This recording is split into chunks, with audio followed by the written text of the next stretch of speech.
ndagusuhuje we turi kumwe udukurikiye muri aka kanya nguha ikaze kuri Tumenye TV. Abantu benshi bakomeje kugenda batwandikira batubaza ku burwayi bwa sinezite, bibaza ese uburwayi bwa sinezite bwaba bufite umuti cyangwa bwaba bufite uburyo umuntu yabasha kuba yabuvura, hanyuma umurwayi wabo akaba umurwayi wa sinezite akaba yakira neza. Iki kibazo twongeye tukigarukaho ndetse dutumira n'inzobere umushakashatsi ku burwayi bwa sinezite. Ndashima ngira ngo mwese muramuzi kandi ni umuhanga akaba n'umushakashatsi nk'uko tuba twagiye tubasezeranya, twababwiye ko tuzajya tubatumira abahanga ndetse n'abashakashatsi bakaza bakadufasha kuri byinshi bigiye bitandukanye ku bibazo muba mwibaza ndetse byagiye biburirwa ibisubizo. Ariko uburwayi bwa sinezite tubugarutseho ni uburwayi buri kugenda bufata indi ntera, na cyane cyane muri ibi bihe by'ubukonje turimo. Uburwayi bwa sinezite turi gusanga bugenda bufata indi ntera. Ariko se sinezite ubundi iterwa n'iki? Ibi byose tugiye kubigusubiza muri aka kanya, ndetse turaza kuganira turebe n'igisubizo. Ese wakoresha iki mu gihe waba urwaye sinezite, waba ufite ikibazo cya sinezite? Ngiye kubanza ikaze umukunzi wacu ndetse nongere muhamagare, nongere aze tuganire, hanyuma atubwire byinshi ku burwayi bwa sinezite. Ese mbere yuko tugira gutya wamaze gukora subscribe kugira ngo ibiganiro byacu uzajye ubyumva umunsi ku wundi uko bwije n'uko bukeye, kugira ngo hatazagira na kimwe kigucika? Kanda subscribe kugira ibiganiro byacu uzajye ubyumva umunsi ku wundi uko bwije uko bukeye. Ndacyakwibutsa ko hano ari kuri Tumenye TV, njye muri kumwe ari Jerome umukunzi wanyu, ndetse ku mbuga zacu nkoranyambaga zose wadusangaho twitwa Tumenye TV, niho udusanga. Turacyari ku kibazo cy'uburwayi bwa sinezite twibaza ese sinezite ifata ite, yandura gute, ese irandura? Abantu benshi bibaza ko ari uburwayi bwandura, ariko reka mu mwanya umushakashatsi atubwire byinshi, hanyuma nanjye ndagaruka ngende nkusobanura, ndetse by'umwihariko ku mpera z'iki kiganiro ndagutangariza uburyo wakoresha maze uburwayi bwa sinezite ukabukira kandi mu buryo bwa burundu. Reka twakire inzobere, umutumirwa w'uno munsi Dashim, atubwire byinshi ku burwayi bwa sinezite, uburyo bufata, ndetse nanjye ndagaruka ngo hari igisubizo ku burwayi bwa sinezite. Kiraguhera kuwa gatatu w'icyumweru gishize bifuza ko twagaruka ku ndwara yitwa sinezite. Ubundi sinezite ni uburwayi bufata imyanya y'ubuhumekero biturutse wenda ku kubyimbirwa cyangwa se kuziba k'udusaho. Iyo uvuze udusaho ni uduhago duto duto tuba mu gihanga cy'umuntu, ni uduhago rero twitwa sinisi. Iyo rero twabyimbiwe cyangwa se twazibye, nibyo bibyara indwara yitwa sinezite. Sinezite zishobora kumara igihe kirenze ibyumweru 4. Iyo zirwaye ushobora kuribwa umutwe, ukagira umuriro, ukagira n'ibibazo mu mihumekere yawe. Zishobora no kuba ari n'uburwayi buhoraho, bikaba chronique.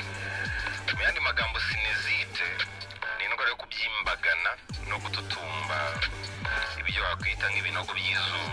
Izo rero sinisi. Iyi ndwara akenshi iterwa na virusi, gusa ntabwo arizo zonyine, kubera ko na bagiteri cyangwa se biriya bita imiyege bishobora gutera ama infection kuri utwo dufuka cyangwa se kuri izo sinisi, nabyo bikaba byabyara iyo ndwara ya sinezite. Uku kubyimbirwa rero guturuka kuri virusi kenshi na kenshi kugumaho n'ibindi bimenyetso byose bishobora kugenda. Hakaba rero habaho amoko abiri ya sinezite, hari iyoroheje hari n'ikomeye. Iyoroheje ni iri imara iminsi mike, iyi ngiyi akenshi iterwa n'ibicurane cyangwa se allergie n'ubwivumbure bw'umubiri bw'ibintu bitandukanye. Ushobora kurya ibintu bikakugwa nabi, turiya dusaho tukabyimbirwa, iyo ngiyo rero ni iyoroheje. Cyangwa se ugahumeka ibintu runaka, harimo nk'abantu bahumeka nk'iy'imibavu abantu bitera, agahita arwara iyo sinezite yoroheje igihe gitoya. Ikomeye yo imara hejuru y'ibyumweru 4 cyangwa se ikazajya igenda ikagaruka mu bihe bitandukanye. Iyo ngiyo ikomeye yo niyo ishobora guterwa n'iyo miyege, ishobora guterwa n'izo virisi n'ibindi bitandukanye. Iyi ndwara ishobora kugaragara yoroheje cyangwa ikomeye. Ni byiza rero kubanza kujya kwa muganga ugasuzumwa ukamenya neza impamvu. Iyo mpamvu imenyekanye uravurwa. Ibimenyetso n'ibiranga sinezite burya biratandukana, cyane ko iyoroheje n'iyikomeye bigira ibimenyetso byenda gusa. Hari kuzana ariya matembabuzi yo mu mazuru, hari ukubabara umutwe, kumva ubabara mu gihanga kimwe no gufungana. Ibi byose bishobora kuba ibimenyetso bya sinezite yoroheje na sinezite ikomeye. Hari guhumeka bigoranye, kumva ubabara mu maso, cyane cyane igice cyo munsi y'amaso cyangwa se aho imyenge y'amazuru ihurira. Hari ukubabara mu gihanga, hari inkorora, kugira umuriro, kubabara amenyo, kumva unaniwe. Hari n'abagira impumuro mbi, akanuka cyane, yaba ari guhumeka ukumva biranuka. Wakwibaza uti rero sinezite ubundi iterwa n'iki? Wa mugani ko nakunze kuvuga kuri turiya dukoko two mu bwoko bwa virisi, ariko se hari ibindi bintu bishobora gutera sinezite? Birahari. Uretse utwo dukoko two mu bwoko bwa virisi cyangwa se za bagiteri n'iyo miyege, hari no kuba umuntu adashobora kwihanganira ibintu bimwe na bimwe ku mubiri, biriya by'ubwivumbure bw'umubiri nababwiraga mu kanya, ibyo nabyo byabitera. Hari ubwivumbure bwibasira ahanini imyanya y'ubuhumekero, hari ibicurane, hari ubumuga bushobora kuvukanwa bwo mu mazuru buganisha kuri sinisi. Urugero ushobora kuvuka nyine biriya bice bya turiya duhago birimo ubumuga, niba ariko nabivuga, icyo gihe nabwo ushobora kurwara sinezite z'akarande zihoraho. Hari n'indwara z'amenyo zitavurwa neza, cyane cyane iyo ari nk'utubyimba natwo dushobora gutera sinezite. Nanone burya amateka ya sinezite cyangwa se izindi ndwara z'ubuhumekero mu muryango wanyu bishobora kukototera, ugasanga nabo mu muryango wanyu muzirwara, cyangwa se hari abantu bazirwaye cyangwa se barwaye indwara zishamikiye cyane ku buhumekero, nawe bikaba byakubaho ko warwara sinezite. Hari n'imiterere cyangwa se imihindagurikire y'ikirere nabyo bishobora gutiza umurindi iyo ndwara. Hakaza imyotsi y'itabi, umukungugu cyangwa se n'imyuka ihumanya n'ibindi bitandukanye, byose bishobora gutera iyo ndwara. Ariko nk'uko nabivuze haruguru, ahanini iterwa na ziriya virisi. Izi virisi rero zishobora guturuka none kuri bagiteri cyangwa se imiyege, ubwo ndi kuvuga wenda sinezite. Akenshi iyi sinezite ikomeye niyo ishobora guturuka kuri izo bagiteri n'imiyege cyangwa se izo virisi. Abantu rero bafite nanone ubudahangarwa budakomeye nabo bashobora kwibasirwa na sinezite ituruka kuri iyo miyege cyangwa se bagiteri. Burya urwaye sinezite akenshi hari n'igihe umubiri wawe nyine udafite ubudahangarwa buhagije bwo kurwanya utwo dukoko. Utu dufuka tubamo umwuka cyangwa se utu dusaho tuba mu mazuru dukunze kuba ahantu hatandukanye ku gice cy'umutwe. Hari uturi hejuru y'ibitsike ku gice neza neza giteganye n'ubwonko, hari uturi hagati y'amaso aho izuru rifunganira, hari uturi ku matama, impande z'amazuru n'ahandi hatandukanye. Ku bantu bamwe na bamwe rero bavuka bafite inenge muri iyo miterere y'utwo dufuka cyangwa utwo dusaho. Inenge rero zikunda kugaragara cyane, hari nko kuba utugufa tw'imyenge y'amazuru tudafunguye bihagije, ari ibintu umuntu yavukanye. Hari ugukura kudasanzwe k'utu dufuka tubamo ururenda cyangwa se n'utwoya duto dushinzwe kurinda imyanda yakwinjira mu myanya y'ubuhumekero. Ibyo nabyo ni bimwe mu bintu bikunda kubaho. Cyangwa se se hari n'igihe habaho kuba aho utwo dufuka dufungukira ari hato cyane, bikaba ari nk'ubumuga umuntu yavukanye ku buryo no kubyirinda biragoye kereka ugiye kwibagisha. Icyo gihe rero iyo ari kimezamiryango cyangwa se ari ubumuga wavukanye, wihanganira kubana nazo ubuziraherezo, kubera ko kubikosora urumva byasaba ibintu byinshi, harimo wenda no kwibagisha. Uko rero wakwirinda iyi ndwara, akenshi nk'iyi sinizite yoroheje ikunda kugenda mu cyumweru kimwe cyangwa bibiri iyo umuntu afashe imiti neza. Iyi ikomeye yo isaba kureba umuganga w'inzobere mu gusuzuma no kuvura indwara zifata mu kanwa cyangwa se mu mazuru, cyangwa se gukomeza gufata imiti ivura ibimenyetso. Akaba rero ari bimwe mu byo umuntu yagushishikariza. Burya mu buzima bwa buri munsi nanone kugira isuku ihagije, yaba aho umuntu aba cyangwa se imyambaro yambara, ni ingenzi cyane kubera ko biri mu bintu bishobora gutiza umurindi iyi sinizite. Nanone kwita ku isuku y'amazuru, umuntu akirinda ko habamo imyanda, gukoresha impapuro zabugenewe z'isuku mu mazuru zidapfuka kandi zikoreshwa rimwe gusa, bya Isagenic biri mu bintu byafasha. No guhita wivuza ibimenyetso mu gihe bije birafasha cyane mu kurwanya sinizite ikomeye. Abantu kandi bakwiye kwirinda kwitegereza ahantu hari ivumbi cyangwa se kuhajya, cyangwa se ahantu hari imikungugu myinshi, kandi bakirinda no gukorakora kenshi inyamaswa zororwa nk'injangwe n'imbwa, kuko hari ubwo ubwoya bwazo bupfuka bukaba bwajya mu mazuru y'umuntu. Ikindi cyafasha abantu no kwirinda kurwara iyi ndwara no kureka itabi ku barinywa no kwirinda kurinywa ku batararinywa.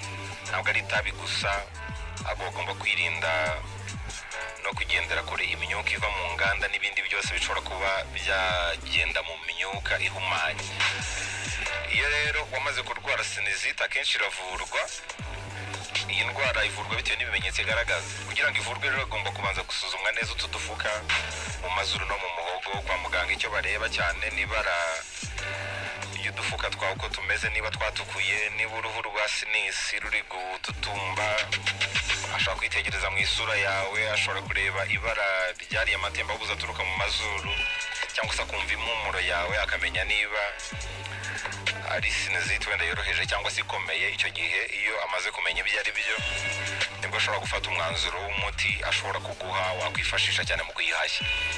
Imwe mu miti ikoreshwa rero harimo za antibiyotike zikoreshwa igihe nyine muganga yamaze kubona ko urwaye sinizite ituruka wenda kuri bagiteri.